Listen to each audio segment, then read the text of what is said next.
चुकी है। लेकिन इस जंग में सवाल ये कि किसकी जीत किसकी हार हुई, क्योंकि जंग खत्म होने के बाद ईरान में जश्न मनाया जा रहा है। तेहरान की सड़कों पर हजारों लोग हाथ में बैनर पोस्टर लेकर निकल रहे हैं।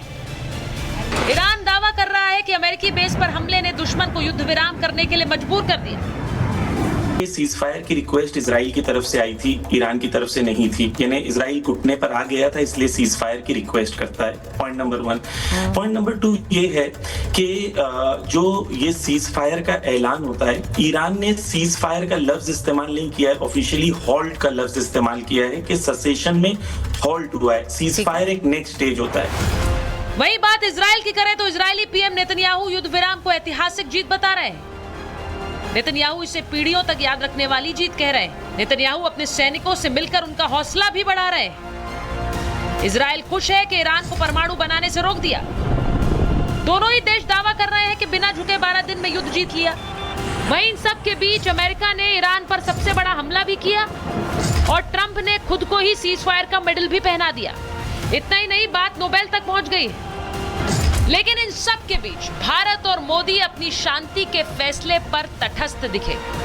पीएम मोदी ने युद्ध के दौरान इजरायली पीएम नेतन्याहू से बात की और शांति की पहल की। यह युद्ध का युग नहीं है, संवाद से समाधान और स्थिरता की बहाली, ये मानवता की पुकार है। अमेरिका ने ईरान पर हमला किया तो उसके बाद प्रधानमंत्री मोदी ने ईरान के राष्ट्रपति पेजेश्कियान से भी फोन पर बात की। प्रधानमंत्री ने दोनों देशों से बातचीत कर कूटनीति के जरिए हल निकालने की बात कही। भारत ने अपनी तटस्थ नीति को इस युद्ध के दौरान भी आगे बढ़ाया। लेकिन देश में विपक्ष ने सवाल उठाया कि मोदी ईरान का साथ क्यों नहीं दे रहे हैं, इजराइल के प्रति झुकाव मोदी का क्यों नजर आ रहा है। लेकिन क्या वाकई इन आरोपों में सच्चाई थी? ईरान के साथ भारत का कूटनीतिक साथ बना रहा, इसीलिए ईरान ने भारतीयों के लिए अपनी एयर स्पेस खोली और भारतीयों को वापस जाने दिया। और आज भारत में ईरान के राजदूत खास तौर से भारतीय संस्थाओं का धन्यवाद कर रहे हैं। ऑपरेशन सिंदूर और उसके बाद अब ईरान इजराइल युद्ध, विपक्ष मोदी नीति पर सवाल खड़े करता आया है। जिस तरीके की विदेश नीति भारत सरकार की है, दुनिया के अंदर शायद हम अकेले रह जाएंगे। आज सारी दुनिया के मुल्क हमारे खिलाफ है। भारत की जो कूटनैतिक शक्ति है, उसके पीछे भी भारत की नैतिक शक्ति हमेशा रही है। वो नैतिक बल नहीं दिख रहा, इसी वजह से भारत चुप है। और भारत की चुप्पी भारत को एकदम कॉर्नर कर रही है, भारत को अलग थलग कर। सबको डरते हो तुम, फिर विश्वगुरु बनना चाहते हैं। विश्वगुरु कहाँ बनते भाई, जब ट्रंप ही आपको डरा रहा है और आप उसके प्रचार को जाते इलेक्शन के लिए। लेकिन आज महाभारत में सवाल ये, जब ईरान, इजराइल, पाकिस्तान और यहाँ तक के डोनाल्ड ट्रंप अपने देश का हित देख रहे हैं, तो भारत अपना हित क्यों ना देखे? जब ईरान खुलकर भारत का धन्यवाद दे रहा है, तो देश में बैठे कुछ लोग मोदी नीति को इजराइल के प्रति झुका हुआ कैसे बता रहे हैं? और महाभारत में सवाल ये कि मोदी नीति ही क्या सही नीति है? Bureau report, Republic Bharat.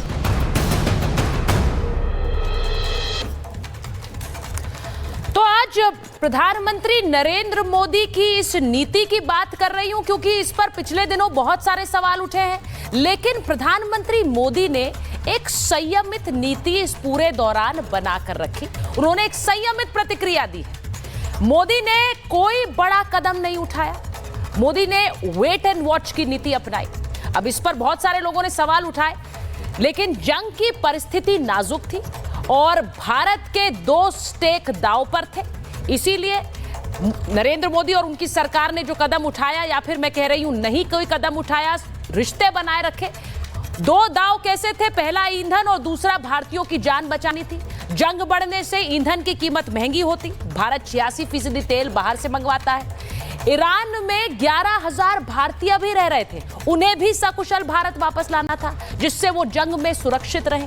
अब प्रधानमंत्री ने पहले सुरक्षा कवच दिया, इस सरकार ने भारतीयों के लिए ऑपरेशन सिंधु चलाया, और फिर मोदी ने इजरायली प्रधानमंत्री से बात की, फिर ईरान को अमन के लिए भी समझाया, ईरान के राष्ट्रपति से भी बात की, क्योंकि भारत पहले से कहता रहा है कि आज का युग युद्ध का नहीं है, बुद्ध का है।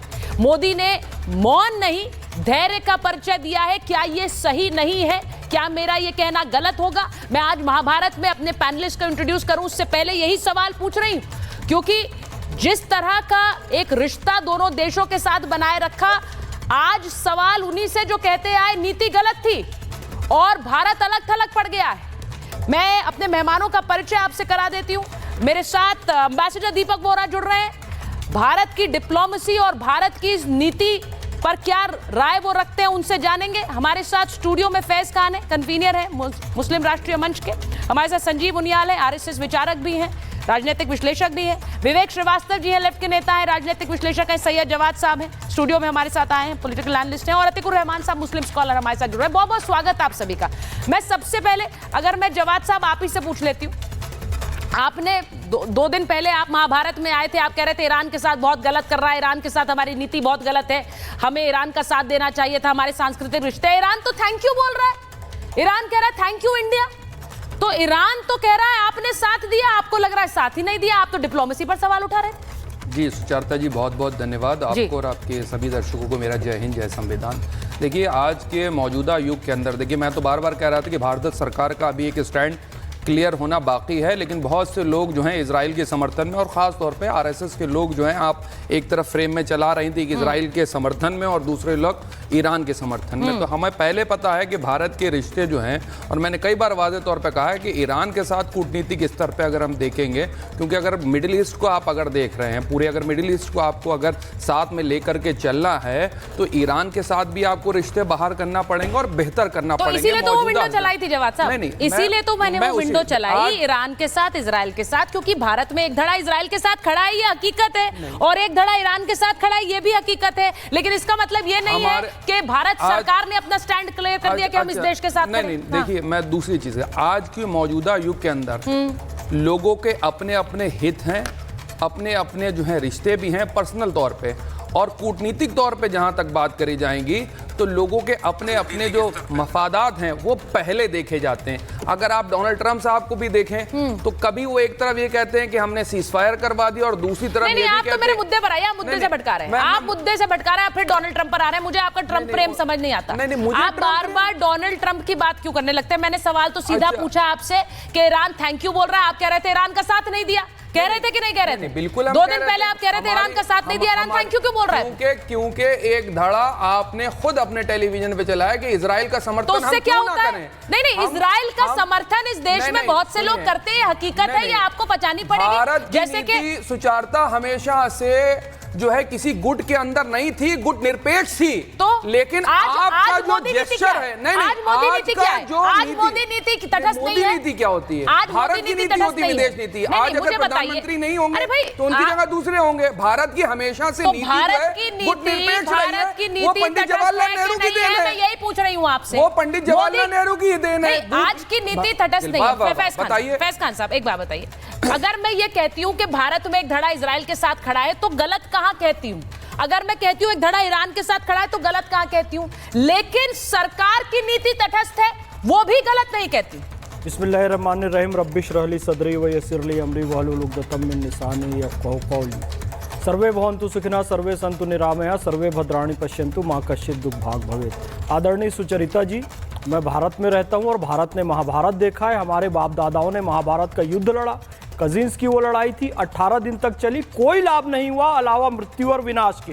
तो मोदी जी अच्छे से जानते हैं कि युद्ध कभी भी लाभ नहीं दे सकता है, इसलिए उन्होंने क्या नीति अपनाई? युद्ध नहीं बुद्ध चाहिए, शूरवीर नहीं महावीर चाहिए, मृत्यु नहीं अमृत चाहिए, अंधकार नहीं प्रकाश चाहिए, असत्य नहीं सत्य चाहिए, दानवीयता नहीं मानवीयता चाहिए। यदि इजराइल के लोग एक तरफ मरे और एक पक्ष हंसने लगे, ईरान के लोग मरे तो दूसरा पक्ष हंसने लगे, नहीं, लाशों पर हंसना शैतान का काम है, ये इंसान का काम नहीं है। इसलिए मोदी जी ने बिल्कुल सही 1961 बेलग्रेड गुट निरपेक्षता सम्मेलन, नासिर नेहरू टीटो, उस आदर्श को अपनाया गुट निरपेक्षता का, यानी कि हम किसी सांस्कृतिक सामाजिक आर्थिक संगठन में रह सकते हैं, हम सार्क में रह सकते हैं, आसियान में रह सकते हैं, G20 में रह सकते हैं, ब्रिक्स में रह सकते हैं, लेकिन नाटो, सेंटो या किसी भी तरीके के सैन्य संगठन का हम सदस्य नहीं बन सकते, क्योंकि हमारी नीति यह है शांति की नीति, पंचशीलता की नीति, अनाक्रमण, किसी पर आक्रमण नहीं करेंगे, अहस्तक्षेप, शांतिपूर्ण सहअस्तित्व,